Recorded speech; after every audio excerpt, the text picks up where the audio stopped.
श्री कृष्ण। आज की कथा बहुत ध्यान से सुनना। दो दोस्त थे, मित्र थे, बचपन से एक साथ दोस्ती में रहे, बड़े हो गए, पर एक अमीर था और एक गरीब था। बापूजी ये प्रसंग बताते हैं, ध्यान से सुन। अमीर के पास बहुत धन था, उसने विवाह कर लिया, 2 बच्चे हो गए, सुखी परिवार हुआ। पर एक दिन उस अमीर मित्र की मृत्यु हो गई, छोटी उम्र में, यानी जवानी में। लेकिन जो गरीब मित्र था, उसकी नीयत में थोड़ी खोट आ गई। एक काम करता हूं, अपने दोस्त की सारी प्रॉपर्टी मैं ले लेता हूं, फैक्ट्री कारखाने सब मेरे। इसकी पत्नी को एक छोटा सा घर लेके दिया, सारी प्रॉपर्टी हड़प कर ली, उल्टे सीधे साइन करवा के पत्नी से सब ले लिया, सब ले लिया। देखो उसकी पत्नी ने क्या सोचा कि ये मेरे पति का मित्र है बचपन से, ये तो मेरे भाई समान है, देवर समान है।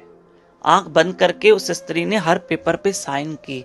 याद रखना, लोगों पे विश्वास जरूर करना, पर आंख बंद करके नहीं, आंख बंद करके कभी नहीं। इसलिए जरूरी है कि हम विश्वास करें, पर आंख बंद करके नहीं। तो ऐसे में अब जो मित्र था गरीब, उसने सारी प्रॉपर्टी ले ली, फैक्ट्रियां कारखाने अपने नाम कर दिए, और उनकी पत्नी को एक छोटा सा मकान लेके दिया और महीने का खर्चा देने का वादा किया, वचन दिया कि भाई मैं आपको हर महीने खर्चा देते जाऊंगा, आपको क्या करना, आपके 2 छोटे बच्चे हैं, आपको घर भी लेके दिया छोटा सा, आप इसी घर में रहो, और मैं आपको प्रॉमिस कर रहा हूं हर महीने खर्चा दूंगा, जो भी आपका 10-20 हजार होगा। पर उस माता ने कहा कि मेरे पति ने सब कमाया और आपने हड़प लिया। भगवान जरूर इसका तुम्हें सबक सिखाएंगे, है ना। भगवान तुम्हें कभी माफ नहीं करेगा। उस स्त्री ने बद्दुआ दी, तू मेरे पति का मित्र है, मेरे से दगा और चीटिंग की है, भगवान तुम्हें कभी माफ नहीं करेगा। वो स्त्री ने रोते रोते बद्दुआ दी कि ईश्वर तुम्हें कभी माफ नहीं करेगा, मेरे छोटे छोटे बच्चे हैं, तुमने मेरे साथ इतनी चीटिंग की है, कभी माफ नहीं करेगा। पर उस व्यक्ति ने सुना अनसुना कर दिया और धन में खेलने लगा। अब इसका भी विवाह हुआ, है ना। एक बेटा हुआ जो पैदाशी बीमार बीमार बीमार बीमार। अब ये व्यक्ति क्या करने लगा, बेटे के ऊपर धन लुटा रहा है। आज इतना खर्चा, आज ये रिपोर्ट करवाना, आज ये डॉक्टर के पास जाना, बाहर शहर लेके जाना, धन लुटाते गया, लुटाते गया, लुटाते गया। अब बेटे की तरफ ध्यान था तो बिजनेस में लॉस होने लगा। एक फैक्ट्री बंद हो गई, कारखाना बंद हो गया, कभी दुकान बंद हो गया, कभी घर बिक गया। ऐसे करते करते बच्चा 20 साल का हो गया। इतना खर्चा किया कि व्यक्ति वो खुद ही रोड पे आ गया, छोटे से मकान में रहने लगा। एक दिन वो 20 साल का बेटा हो गया, बीमार है, अब मृत्यु के कगार पे है। उस बेटे ने अपने पिता को बुलाया, बोला यहां आओ, मेरे पास बैठो। पिता बैठा, वो बेटा जोर जोर से हंसने लगा। बोले बेटा हंस क्यों रहे हो?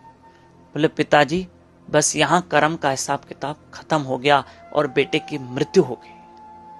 अब उस व्यक्ति को समझ में आया कि मैंने अपने दोस्त के साथ चीटिंग की थी, सारा पैसा उससे हड़प लिया था, उसकी पत्नी ने मुझे बद्दुआ दी थी कि भगवान तुम्हें कभी माफ नहीं करेगा, और आज मैंने वो सब हड़प तो कर लिया था, वो सब छल करके ले लिया, सब इस बेटे के पीछे निकल गया। ये मेरा बेटा नहीं था, ये मेरे कर्म का हिसाब किताब था।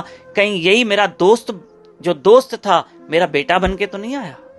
कहीं ये मेरा दोस्त ही मेरा बेटा तो बन के नहीं है जो हिसाब किताब क्लियर करके गया?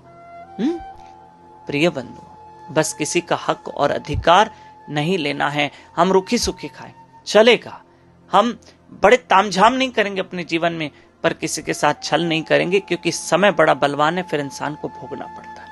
आप कहोगे बहुत सारे ऐसे लोग हैं जो ऐसे व्यापार बिजनेस करते हैं, लोगों के साथ छल करते हैं, भाई की प्रॉपर्टी हड़प कर ली, बहन की प्रॉपर्टी हड़प कर ली। कितने दिन खाएंगे मुझे ये बताना, आप भी देखना।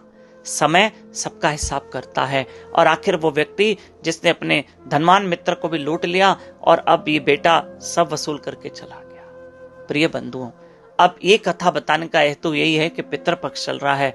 आप पितृपक्ष में, मैं रोज बोल रहा हूं, उठिए, सुबह उठिए, हमारे साथ पितरों को कथा अर्पण कीजिए, भजन अर्पण कीजिए। रोज हम अर्पण करते हैं सुबह 4:30 साढ़े 5 बजे यूट्यूब चैनल दामोदर दास पे लाइव रहकर कथा सुने।